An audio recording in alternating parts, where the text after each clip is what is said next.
Hello boys and girls, today we're going to be talking yet again about my Flameblast Elementalist. This one is going to be a proper build guide as we are level 92 with all my gems leveled up to 20. And as you can probably see from the footage, the character turned out to be pretty freaking good. Honestly, surprisingly good in my opinion. I'm pretty much one-tapping everything on like any content that I've engaged with. And no map boss except Guardians has stood up to the might of the Vaal Flameblast. It simply instantly demolishes everything.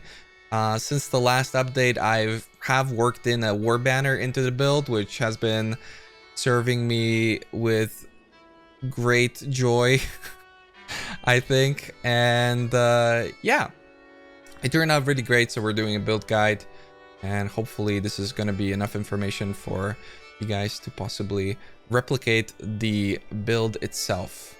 This build uses a lot of abilities, obviously, Flameblast being our main one, Vaal Flameblast being our single target, although you don't necessarily always need it if you're fighting like a syndicate or something. I haven't really seen too many of them survive a single Flameblast, and with the war banner being placed down, it makes for just a lot of single target.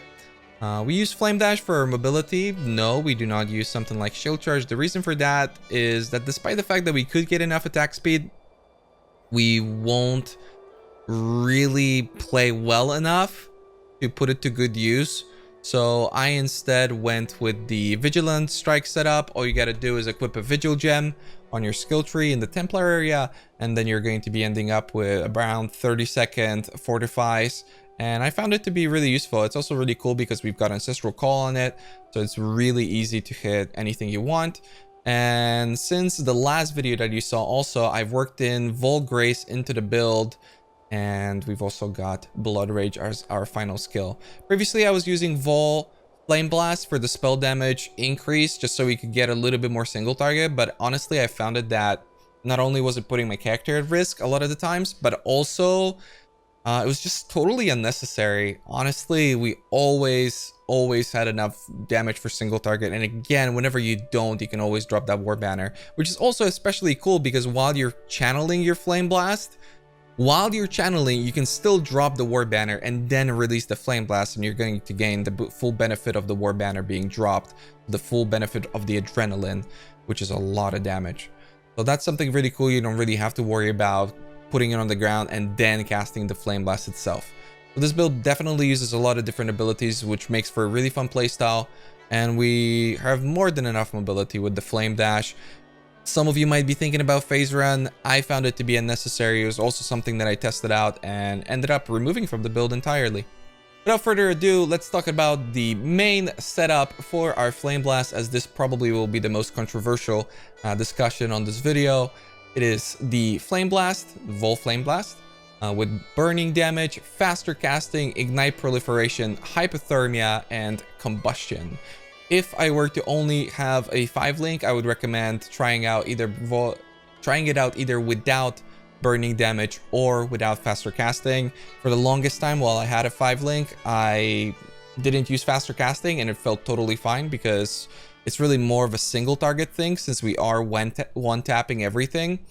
But maybe some of you guys will find that a little bit too slow. There is a tiny bit of a difference even when you are one-tapping. So maybe experiment with that. Obviously, the burning damage is just very comfortable. The reason for that is that all of our damage is coming from the ignite. However, that's only when it comes to blue, yellow, and white mobs. When we're fighting bosses, very little of our damage is actually the ignite itself. It's not because the ignite doesn't deal damage, it's because our Vaal Flameblast just does so freaking much initial damage, especially with the weapon that we have that has just like a ton of extra damage as chaos. That yeah, it just kind of turned out like that. But you can totally change this around however you want. I'll just really briefly explain the hypothermia. The reason why we use it is because it increases our damage over time and our initial damage. The way it does it is through the Elementalist Ascendancy, Beacon of Ruin, which states chills from your hits always reduce action speed by at least 10%, which means that any amount of cold damage, because something like chance to chill does not exist, any amount of cold damage will make us chill the target. In my case, there's a jewel that simply adds lightning and cold damage, because the same thing applies for Beacon of Ruins shock. That just gives us lightning or cold damage, and therefore we pretty much always have everything chilled no matter what. So the thing about Ignite Proliferation, some of you guys might be yelling at me right now, why would you use Ignite Proliferation? Beacon of Ruin is a thing. Beacon of Ruin gives you 18 radius. Ignite Proliferation gives you 20. That's 2 more. And with the amount of AoE that we pick up, it's 3 more actually, base radius. And you have to remember that Ignite Proliferation also gives you 39% more damage with Ignite. So sure, can you use something like Deadly Ailments, for instance, instead of Ignite Proliferation? Yes. But as much as Deadly Ailments is cool, it's not that, you won't really feel the damage increase on your Ignite, and it does lower your single target. I found it to be absolutely unnecessary, so I went for the little bit of extra AoE. However, I do have a tip. Your Carcass Jack needs to be at least 47% increased area of effect. The AoE in Path of Exile works on breakpoints, and whatever doesn't reach a breakpoint means that it gets downscaled. So if you have less than 47% increased area of effect, you're not going to reach the next breakpoint for your Ignite Proliferation AoE increase, which will then mean that the entirety of it is going to be wasted. So even if you have 46%, you're not reaching that breakpoint, it downscales, and this only gives you 2 radius instead of the 3 that we're getting out of it. Our weapon setup: increased critical strikes, Stormbrand, and Orb of Storms. This is in a multi-crafted scepter, which has trigger a socketed spell when you use a skill, which means that every time we use an ability, these skills will get used and then put on a 3-second cooldown. So any ability you use, do keep that in mind. Sometimes maybe if you're going to be fighting a boss, you're going to have to like click your Flameblast real quick 2 times, just proc these. But it's been incredibly comfortable. We also, the reason why we're using increased critical strikes is because we are utilizing it with the elemental overload passive point on the skill tree, and it's just a ton of damage. Obviously points like these are huge for any sort of ailment based build, as it is a pretty nice multiplier.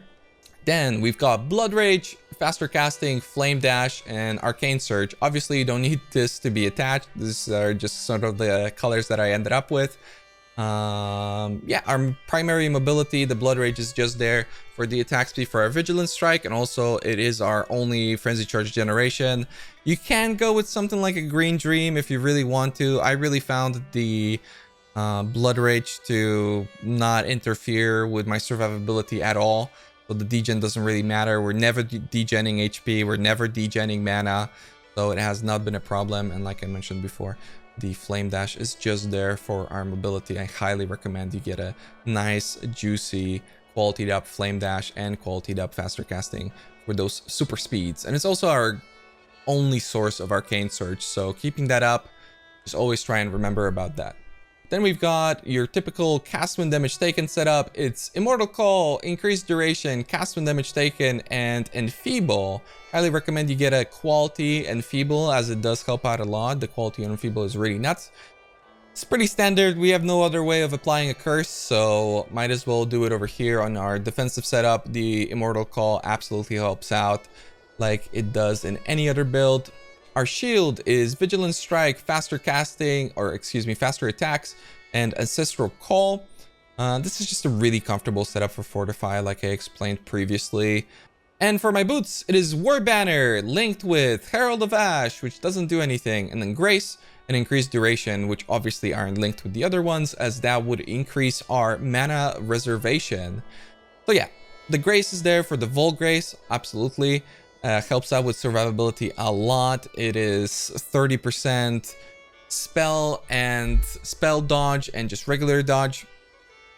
Honestly, a tremendous increase.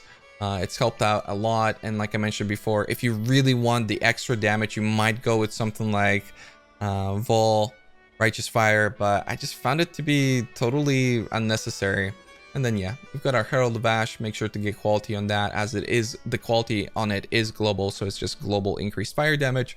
And the War Banner, for the single target. It might get a little bit annoying at first using it because you got to prepare it, and obviously you're reserving your mana, so technically you're making your character 2% squishier, but you'll get used to it, and it really feels good when you put it down on bosses and then you just pop one big flame blast and it instantly kills anything. And if there is anything standing, you pop that Vaal Flameblast and I guarantee nothing is standing after that.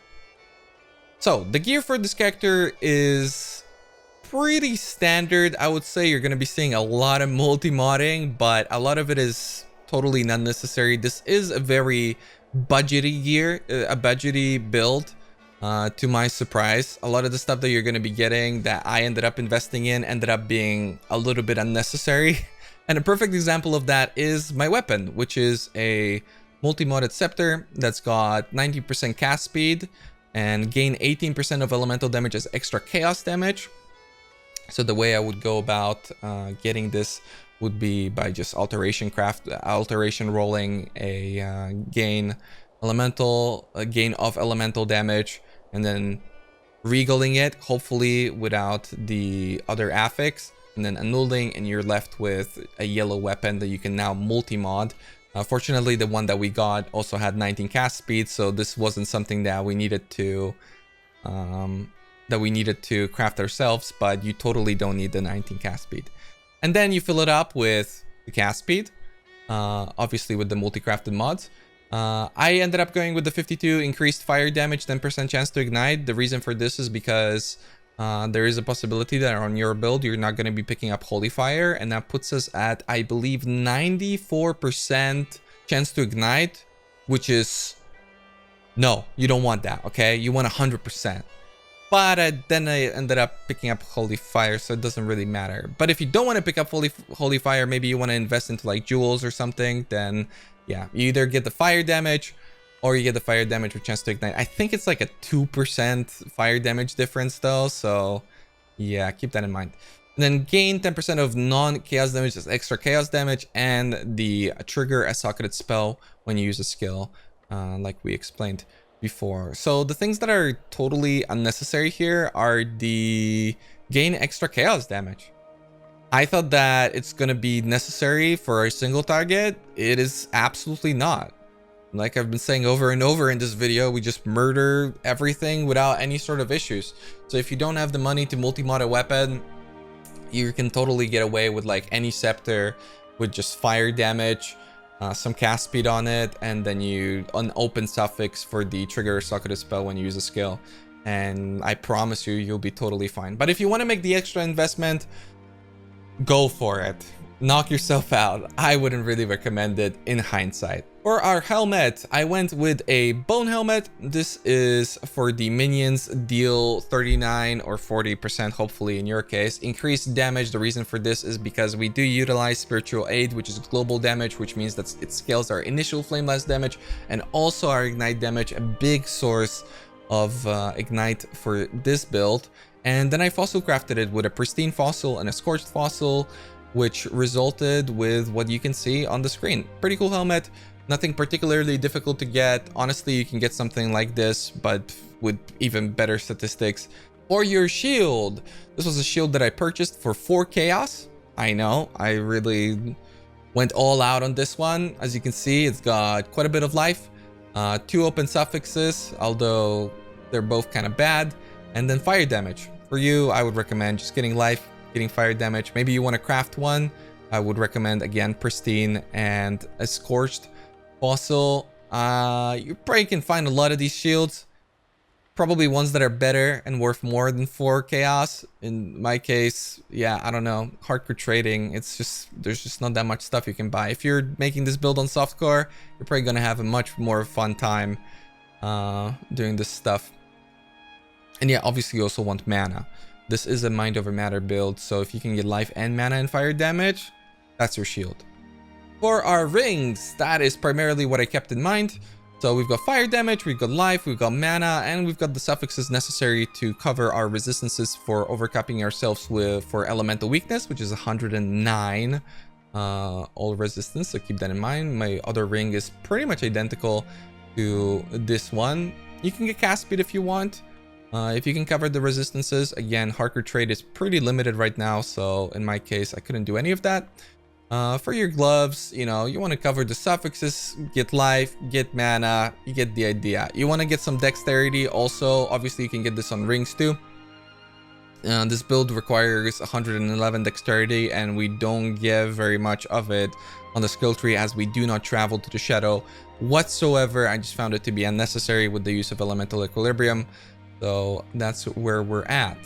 Belt is the same idea, although belts are pretty cool because you can craft a belt, and this belt you can craft with a pristine fossil, a scorched fossil, and a prismatic fossil. And what this is going to give you is a belt that can possibly have a bunch of life, and then also 30% increased elemental damage, 30% increased fire damage. You can also craft 20% increased damage on it on top of that, with hopefully a little bit of resistances. And yeah, it just makes for a really DPS heavy belt. I find a lot of people underestimating the amount of just raw damage that you can get off of a belt, and I don't want you guys to be one of those people, so make sure to pick up a juicy belt. And these boots are maybe a little necessary. I wouldn't say they're necessary, but they're definitely helpful. So as you can see, these are boots with damage leached as life and mana, which is super useful because this build doesn't, it pretty much has very little means of regeneration outside of the Cinder Swallow and the leech itself. The leech is really freaking good when it is there. I haven't really run into problems with just regaining my sources because most of the time everything was dead before anything hit me. I didn't have too many issues with that. So definitely get the leech, and then we've got maximum life and increased movement speed. So the way you would go about this is you would, like we did with the scepter, try an alteration roll until you get the movement speed, and then regal it. Hopefully you've got 2 stats at that point, and you remove the mod that isn't the movement speed with an annulment, and then you multi-craft it. I ended up regaling the life, so we didn't have to annul it, but you can totally go for it. It's not that big of a difference. I think we have like 7 more life than what you can get with a craft, so I don't know, a little lucky. Craft multiple, you can have multiple crafted modifiers, cannot be frozen, which is really good. And then 20 to fire resistance. This is just something that you want to get, whatever you need, really. And then non-vol skills deal 58% increased damage during soul gain prevention. This is just a ton of damage. You can also get this mod on your gloves, so keep that in mind if you want to go for something like that. And for our flasks, we went with an Alchemist Quicksilver Flask of Adrenaline, just about as on any build ever nowadays. Went for a Cinder Swallow. This is with the 10% increased movement speed during Flask Effect, 50% chance to avoid being stunned during Flask Effect. Incredibly useful modifier. The speed is great.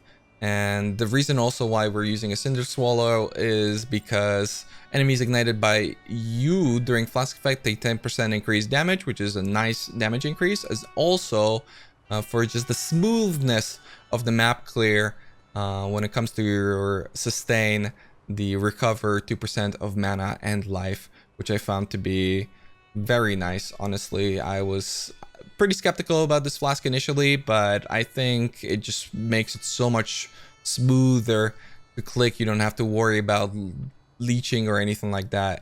It's pretty fun to play with. And then we've got the Chemist Granted Flask of Iron Skin. Absolutely necessary for your survivability.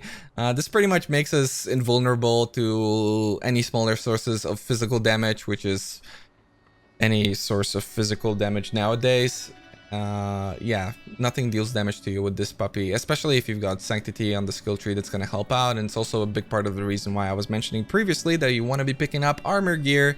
Don't let people fool ya. Armor's still pretty good, and if you die with it, you probably shouldn't have been getting smashed by that Uber Elder slam or something. Chemist Flask of Warding, the usual 23% reduced charges used for the extra use of a flask. And then we've got the Seeding Divine Life Flask of Staunching. Make sure to get a jewel with your immune to corrupting blood corruption. I ended up not getting one, and I didn't run into problems despite the fact that I stream, so I don't always pay attention to my character. Like I mentioned before, I am using a jewel that basically has any amount of cold and lightning damage to spells for a Beacon of Ruin, and then I pretty much prioritized life and mana on everything else. We do need to fit the jewel over at the Templar, and really the only jewel that I ended up equipping is a 47 to maximum life and an 8% chance to hinder enemies on hit with spells with reduced 30% movement speed, which I would also recommend. We don't hit that frequently with our Flameblast, but we do hit pretty frequently with our Orb of Storms and Stormbrand. So this will be affecting plenty of mobs, and I found it to be quite useful. You can also get a phasing jewel, as this is a damage over time build, even though it doesn't feel like one because everything dies instantly. But maybe phasing is gonna come in handy. Yeah.